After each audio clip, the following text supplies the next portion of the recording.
Gather round, dear friends, as I regale you with a tale of love, jealousy, and the unexpected twist that unraveled the bonds between a young couple and a meddlesome mother-in-law.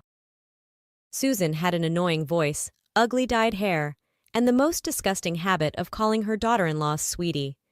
And it wasn't because the girl's name was something that could be turned into Sweetie. By Sweetie, she meant something completely different, repulsive and unpleasant, something that people would be ashamed to say out loud. But she had to show her attitude towards this scoundrel. Emily didn't understand what she had done to deserve such treatment. She and Jack lived like any normal young couple. They had met purely by chance, while waiting in line at a bus station. They were headed in different directions, but they exchanged phone numbers because they liked each other so much. Then, there were almost 2 more years of dates in any weather conditions, and as the natural culmination of their relationship, a wedding. It was this wedding that stuck in Susan's throat, Jack's mother. She didn't mind her grown son dating someone, but why live together? And why formalize the relationship for that matter?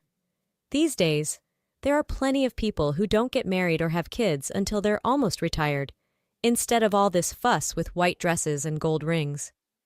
"I don't understand why he voluntarily got into this yoke," the respectable lady would grumble to her son, not shy about Emily's presence. "You could just keep dating. But no, she's got you hooked, pressured you, made you." Emily tried to pretend that everything the old shrew said had nothing to do with her. She didn't want to ruin her relationship with her beloved just because his own mother was jealous of his young wife. Susan was already quite old, well into her 60s, because she had Jack when she was almost 40, just for herself. Sometimes the young woman was tempted to ask if Jack growing up without a father was the result of some guy not wanting to tie the knot. But for obvious reasons, the girl kept quiet like a partisan. The problem started almost from the day the newlyweds moved into their rented apartment after the wedding. The brand-new mother-in-law insisted that Emily and Jack live with her in her 2-bedroom apartment, so to speak, under her watchful eye. But the young wife firmly refused such happiness, and Jack had no choice but to follow her to the rental. The one thing his mother could get her way on was the location of the apartment. They were now almost neighbors, just a couple of blocks away from Susan.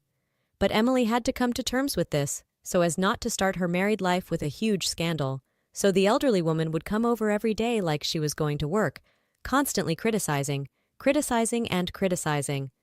Emily didn't cook her son good enough food, the mac and cheese wasn't creamy enough, and the chicken nuggets weren't crispy enough apparently. On top of the cooking woes, Emily wasn't exactly Martha Stewart. She didn't bother ironing the sheets. Who even irons sheets anymore? And the new washing machine seemed to confuse her. And as for Emily's cleaning, there was nothing good to be said. So Emily felt that sooner or later, she would have to start putting these visits in order and separate the Siamese twins of mother and son. But each time, the young woman put these brilliant and ambitious plans off until later. Jack and Emily weren't planning on having kids yet, so there was no need for them to start a family so soon. They lived like everyone else, quietly working, saving money, having fun and relaxing in their free time, and enjoying each other's company. When Jack was offered a job working 3 weeks on, 3 weeks off, the young couple was overjoyed. Of course, it was hard for them to imagine only seeing each other at such intervals, but the young family's savings would grow rapidly. It was this financial factor that became the deciding one. It was because of this that Jack agreed. At first, this work schedule was difficult for both newlyweds. They missed each other terribly, but then they got used to it, and they even started to like spending every 3 weeks together after Jack's shift. The only one who couldn't get used to her son's new work schedule was Susan. She tormented her daughter-in-law with constant suspicions that she was being unfaithful to her son while he was away. Sometimes she would come over unannounced and sit in the apartment, keeping an eye on her daughter-in-law's honor. Sometimes she would stake out the building entrance. Sometimes she would question the neighbors about whether Emily had brought any men home. The saddest part was that this attitude gradually rubbed off on Jack. He too started jokingly, or even seriously, asking his wife if she had found a replacement for him during those 3 weeks, if she was fooling around with someone else. At first, Emily just brushed it off. Then she got indignant. And then she just gave up and waved her hand dismissively. She understood that Jack wasn't asking these questions himself. It was his mother egging him on. Jack's next departure for his shift was marked by his wife's anxious questions about whether she was planning to bring a lover over as soon as her lawful husband walked out the door.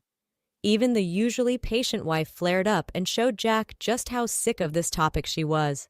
In response, her husband just gave her a conciliatory kiss on the cheek and ran off to his truck. He had a long road ahead of him. 2 days passed perfectly, but on the third day, Emily found her mother-in-law in her apartment. She had come while Emily was at work and refused to leave. "What if you bring your lover here now?"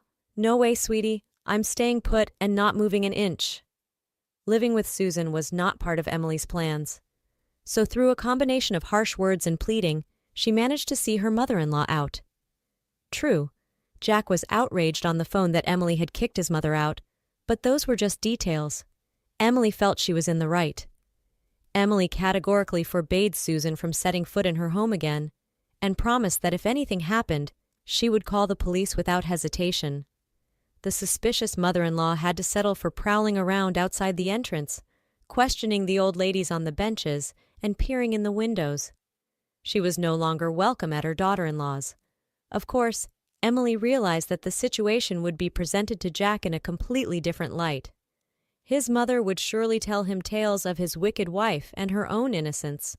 But her anger at the relentless Susan didn't even let Emily begin a dialogue with her mother-in-law. No, let everything stay as it was. Emily would remember that day, if not forever, then for a long time, for sure. It had been almost a week since she had last seen or heard from her spiteful mother-in-law. What a relief. Moreover, Emily now had someone to come home to, someone to hurry to after work, someone to take care of and love.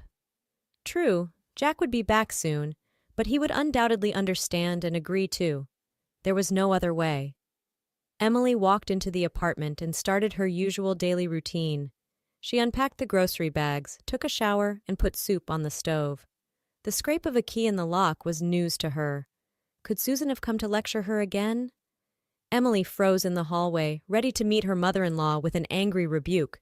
But instead, Jack unexpectedly appeared in the doorway. "Where is he? Where are you hiding him? You're cheating on me?"